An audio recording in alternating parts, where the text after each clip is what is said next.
Cousin, I'm in a meeting. What now? Cece, it's Gogo. She's dying. She says if you don't come home and finish the ceremony, the blessing dies with her. Haibo, not this again. I don't have time for these old superstitions. Gogo is dying. Nombuso was what we call umlungu omnyama. Nombuso was what we call umlungu omnyama, a black person who had forgotten their blackness.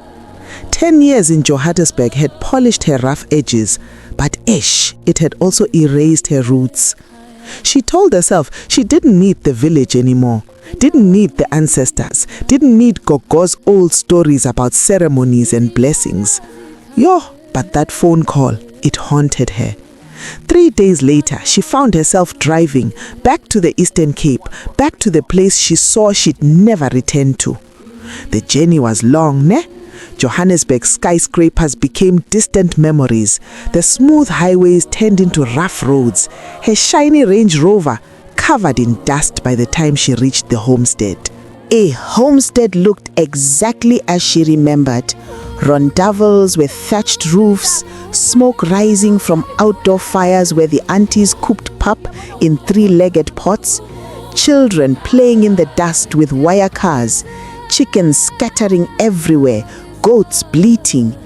It was like time had stood still. But Nombuso, Hepo, she had changed everything. Her cousins came out. Some smiled, others, their eyes said everything. Look who finally came home, their faces whispered. Miss Big City, Miss I'm too good for the village. She felt it immediately. She didn't fit anymore. The girl who used to run barefoot in this very yard, who helped fetch water from the river, who laughed and played with these same cousins, she was gone, and everyone knew it. Inside the dark rondavel, Gogo lay on her mat. At 94 years old, she looked like the earth itself, ancient, weathered, but still powerful, still wise. She opened her eyes when Nombuso entered, and in that moment, Nombuso felt like a child again, small, vulnerable. Gogo's voice was weak, but her words, they cut like a Zulu spear. You think you are free because you have money, but you are a prisoner, my child, a prisoner of pride. She explained something Nombuso had tried to forget. In their family, for 7 generations, every firstborn daughter completed the Imbeleko, the blessing ceremony that connected them to the ancestors. This ceremony, it wasn't just some old tradition. No. It was why their family never went hungry during apartheid when so many others starved. It was why Nombuso's mother survived the violence, the poverty, the struggle. It was why Nombuso herself, this Nombuso, sitting here in her designer clothes, got that scholarship to university. The ancestors had been protecting them, guiding them, blessing them for 7 whole generations. But Nombuso, she was the firstborn of her generation, and she had refused the ceremony 10 years ago, called it backwards, called it primitive, called it embarrassing. She remembered that day. Oh yes, she remembered. Standing right here, 18 years old, fresh university acceptance letter in her hand, telling her family, I don't believe in this nonsense. I'm educated now. I'm going to make it on my own. The look on Gogo's face that day, it still haunted her. Now, Gogo grabbed her hand, surprisingly strong for someone dying. If I die before you complete this ceremony, the chain breaks. Your children, your grandchildren, the ancestors will turn away. They will walk in darkness. They will struggle like we once struggled before the blessings came. Nombuso wanted to laugh. wanted to say this was all nonsense, superstition, old people's stories.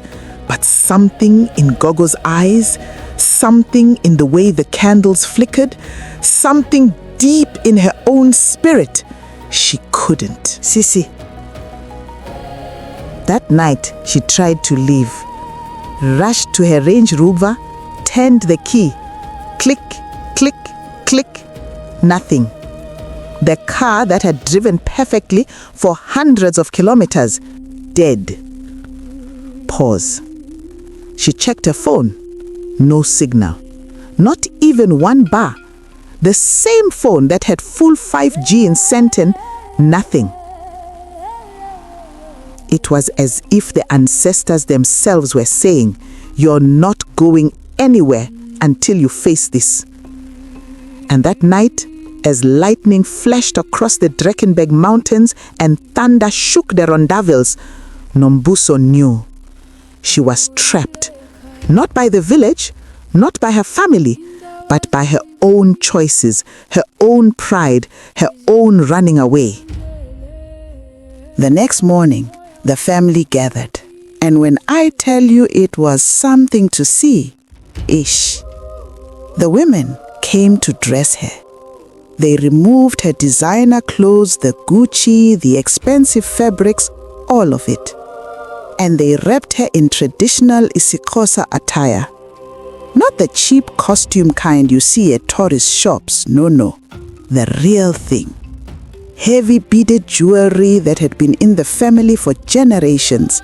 The ngritro. Layer upon layer of sacred beads in white, red and blue. The umbhako, the traditional skirt with geometric patterns that told stories of their lineage. The ikriya, the head wrap, folded with precision, with meaning. And then the face painting. White and red ochre clay, dots on her forehead, lines on her cheeks, sacred patterns passed down from great-great-grandmothers. When they showed her the mirror, she didn't recognize herself. But for the first time in 10 years, for the first time since she left for Johannesburg, she felt connected. She felt home. Outside, the ceremony began.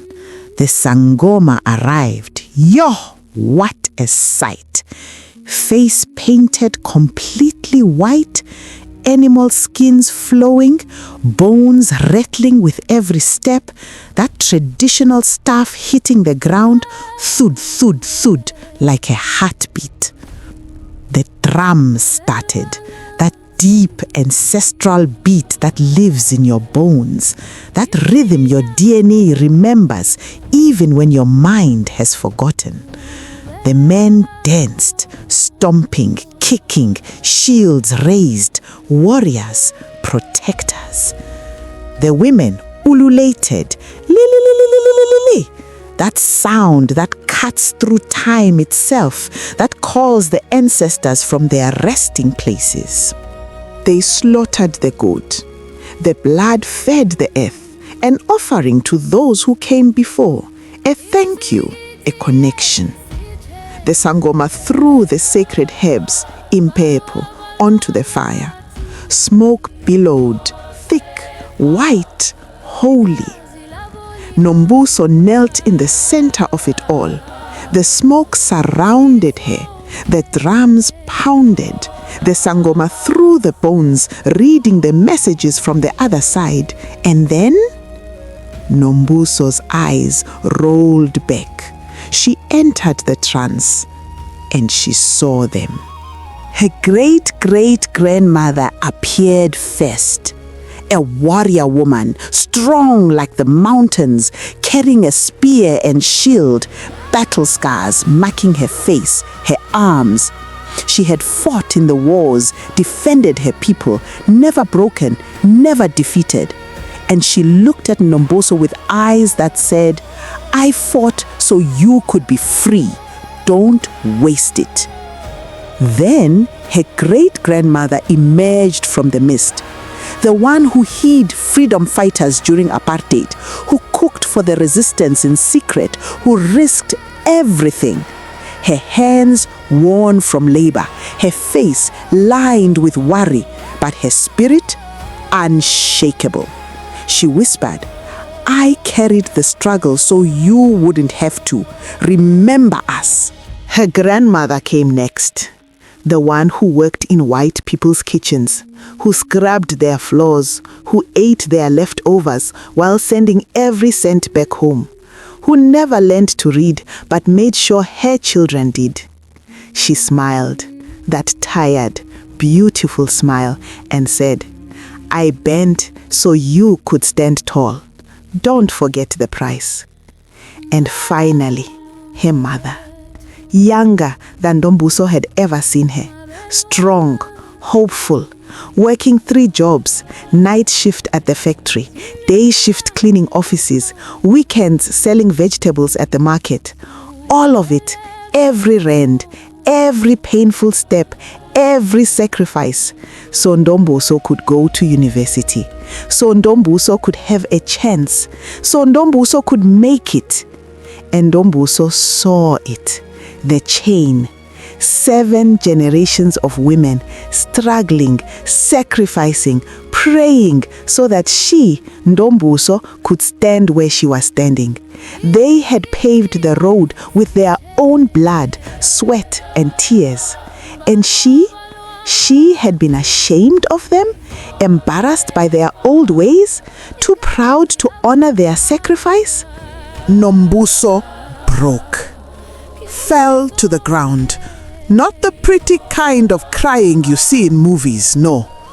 The ugly kind, the soul-deep kind, the kind that only comes when you finally see the truth about yourself.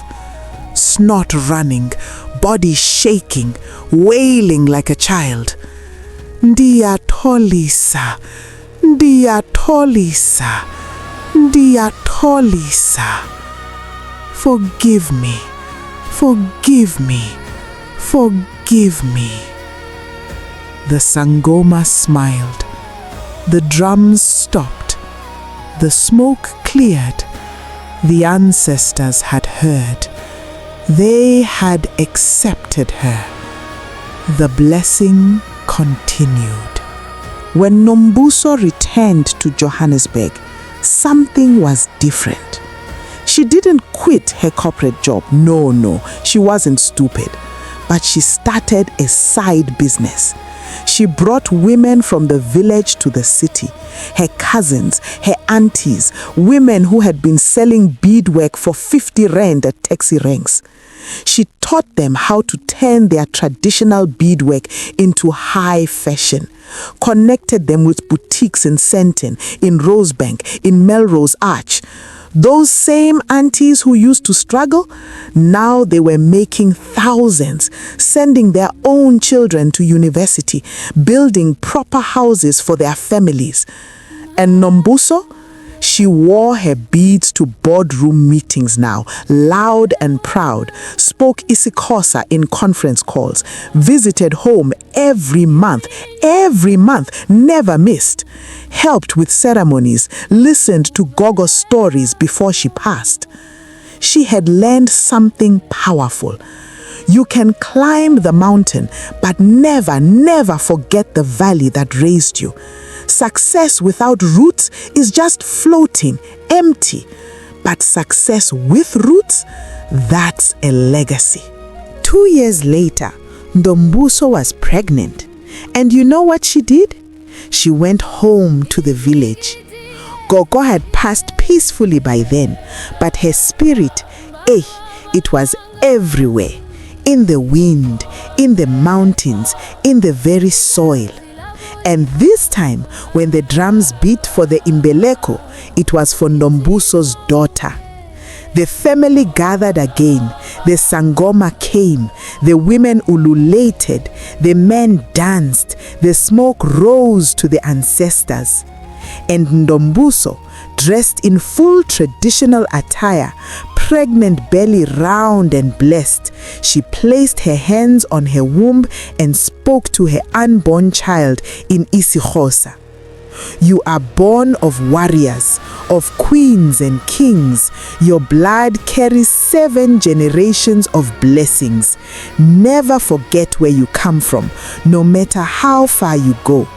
The chain continued. The blessing lived on. They say in isiXhosa, Umuntu ngumuntu ngabantu. A person is a person through other people. Nombuso learned this the hard way. You see, you can chase success. You can climb to the very top of the mountain. You can have all the money in the world, the cars, the house, the designer clothes. But if you forget where you come from, if you turn your back on those who paved the way, if you're ashamed of the shoulders you're standing on, you are not rich. You're not successful. You're not free. You are just lost. Remember your roots. Honor your ancestors. Respect the struggle that came before you. Because one day, you will be someone's ancestor too. What will your legacy be? Ubuntu. I am because we are. Share this story if it touched your heart.